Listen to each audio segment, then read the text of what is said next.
Hey guys! As usual, I've done some research and I read what people think about Kovir and Poviss as regions and where in the real world they might be. Some say Kovir is England mixed with Russia. Others argue it's Scandinavia with a Carpathian twist. But what if the truth is somewhere in between? In this video, I'll try to pin Kovir from The Witcher onto our real-world map. We'll look at the regions that resemble them in terms of geography, history, and economics. From naval trade to mineral wealth and harsh winters to mountains and fjords. Then we will turn to the visuals, the steep rooftops from the tech demo, the painted facades, and the wooden carvings that CD Projekt Red chose for the new Witcher game and featured it in the latest tech demo. We will see how those design choices point us towards very specific inspirations. I hope that by the end of this video, each of you will uncover why Kovir feels at once familiar yet completely its own. It's a land of merchants, miners, and magicians rooted in real-world traditions but stylized for fantasy. Let's start talking.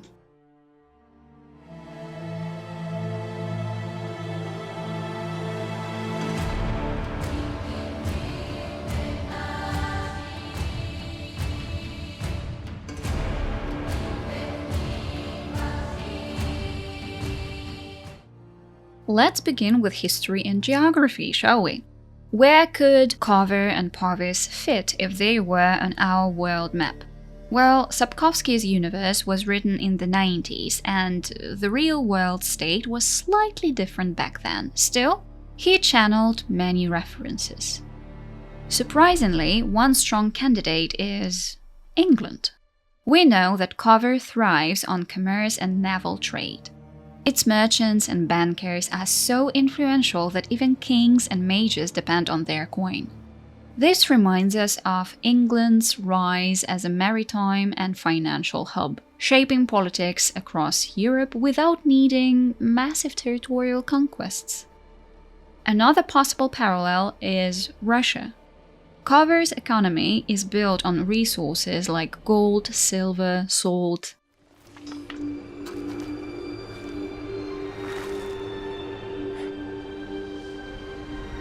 Salt.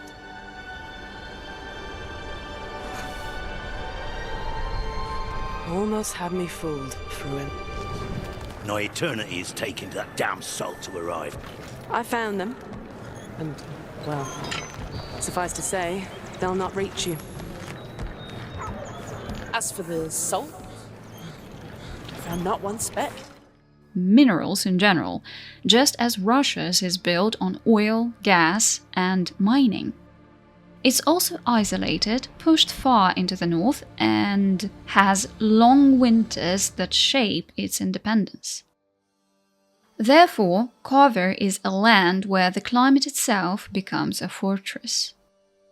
And then there's Scandinavia, the mountainous fjords, the seafaring potential, the harsh but beautiful landscapes, all echo Norway, Sweden, and Iceland.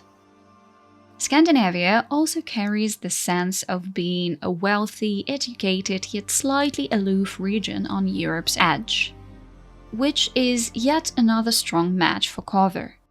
So, when you combine England's merchant power, Russia's resource economy, and Scandinavia's terrain and climate, you get something very close to what Sapkowski's imagined. Let weeds be weeds, Kelpie. We return to town.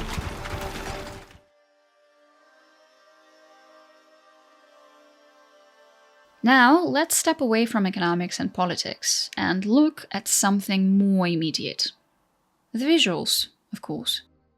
In CD Projekt's latest Witcher trailer, or tech demo, as we called it before, we see settlements in snowy mountains that belong to Kovir. And the architecture tells its own story.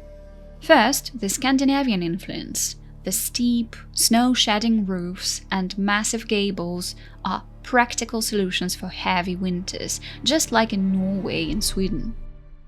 The wooden gateways and longhouse-like structures are also recall Viking and staff church designs. Second, the Slavic and Carpathian influence. The bright painted stripes, the carved wooden trim, and the conical pavilion roofs are unmistakably Eastern European.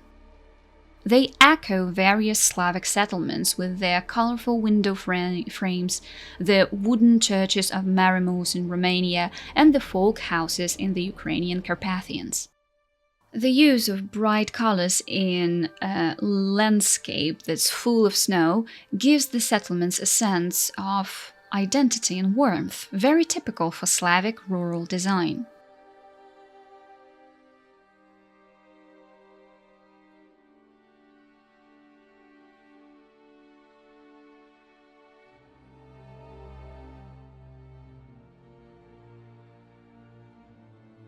Third, the maritime and mercantile details. The stilts, the cranes, and dockside structures highlight Kovir's role as a kingdom of trade. It's not just a mountain state, it's also a coastal one, connected to the wider world by ships, harbors, and export routes. This ties back to Hanseatic League. The Hanseatic League was a powerful trading confederation of merchant guilds and market towns across northern Europe, comprising hundreds of cities, but some key examples include Lübeck, Hamburg, Bremen, Riga, Tallinn, Gdansk, Bruges, Bergen, and London. Its influence and wealth came not only from resources, but from moving them across seas.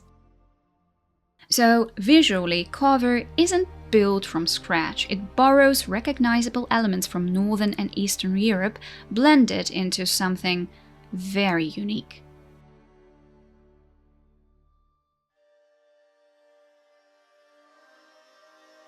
So, where does that leave us?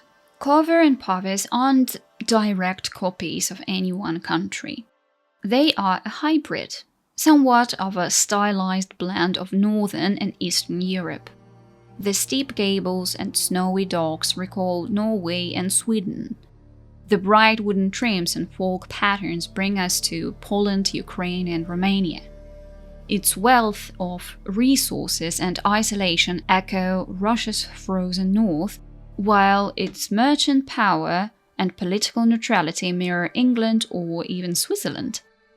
The fusion makes Kovir unique. It feels like a place that could exist on our own map, but it doesn't. And that's what gives it its charm.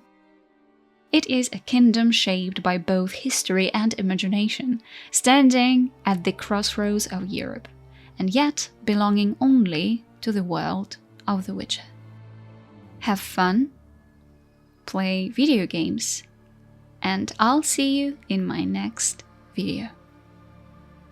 Bye!